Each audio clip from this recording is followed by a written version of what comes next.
I don't want to go to a funeral. It's going to be fucking horrible. It's going to be like the last funeral for that side of the family. It was it scarred me. Don't know how bad it was. My auntie, right? She never took drugs in her life, and then she turned 50, and she just got proper into hard drugs. Because honestly, she turned 50 and got really into cocaine for some weird reason. I know what the weird reason was. Her kids were selling it. Scum, mate. Honestly, my auntie had a line. She's had 3 kids, but she had a line and was like, fucking hell, this is what we live for. She's a born-again baghead.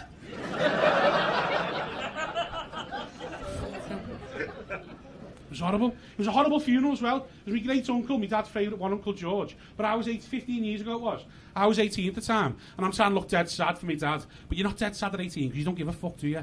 Like, you're not asked about some alpha you've only met a couple of times. Like, I'm trying my best, though, to look gutted. But all that's kept happening was people kept introducing me to second and third cousins I've never met before. And I'm just sitting there trying to work out, am I allowed to shag these or what?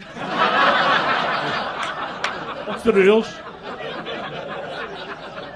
My family are from Seaforth, it might have been alright. Because I've got a third cousin from Bromborough I still wank about today.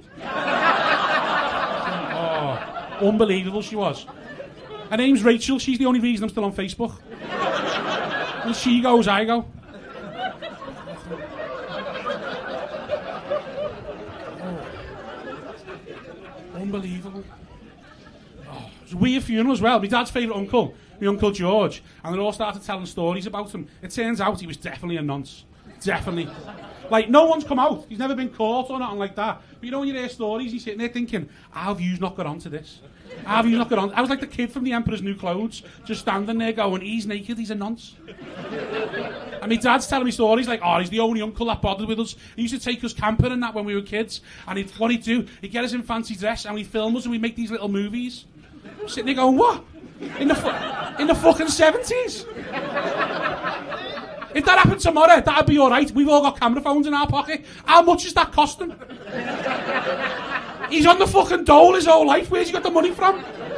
He's a fucking wrong'un. He's a hoarder as well. Proper top class hoarder, Channel 5 level. Just like... His house was like a maze of old newspapers and that. When he died, my cousin went in it, found $7,000 in cash. $7,000 in cash. We had an open bar for his funeral. You know what she never found? Any of the videos he made when they were kids. He's a fucking nonce, mate. Honestly, my cousin found $7,000 in cash, so we had an open bar, which I thought was sound. It turns out, because my auntie was organised the funeral, wasn't the only thing we had. We had a fucking DJ for the funeral. A DJ. The worst thing was, the DJ was deaf, and no one else found that funny. I walked in, saw the little black box above his ear, and just started laughing my head off. And everyone looked at me like I was a cunt. And I thought it was alright. Like, I'm not being ableist. I just think there's some jobs you can't do. If you're deaf, you can't be a DJ. Like, my mate's got no fingers, he's a carer, he's brilliant at it, but he can't work with food. I know he can't, and if he did, I'd report the place within a minute, because I know he's never washed his hands. Doesn't see the point. Doesn't see the point. Said he's not washing stubs. Can't work with food. Some jobs you can't do. This fella's a DJ. You can't be. Thing was as well, he wasn't just a DJ. That'd be alright. I think that'd be like bordering on it. He was karaoke. At a fucking funeral. Karaoke. Makes the DJ, the deaf bit makes sense when you're learning his karaoke. But the thing was, none of us knew. You know, we all found out half an hour into the funeral, my auntie had a line and decided to create a bit of atmosphere by getting on stage and singing Sex is on Fire 2 hours after we burnt my uncle.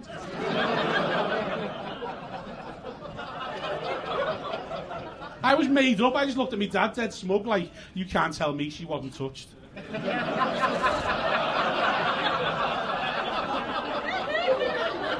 She's got fucking demons here, mate. Demons.